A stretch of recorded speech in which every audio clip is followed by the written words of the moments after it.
টাকা হাওলাদ নেওয়ার সময় পায়ে ধরে, আবার টাকা চাইলে সে ঝাড়ি মারে।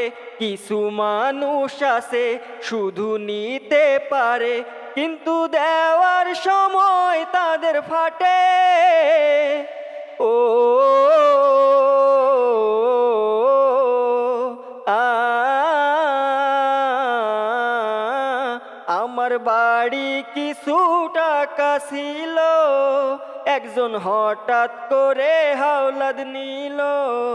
2 দিন পরে দেবে বলে টাকা নিছে, 2 মাস পরে ঝগড়া করে দিছে।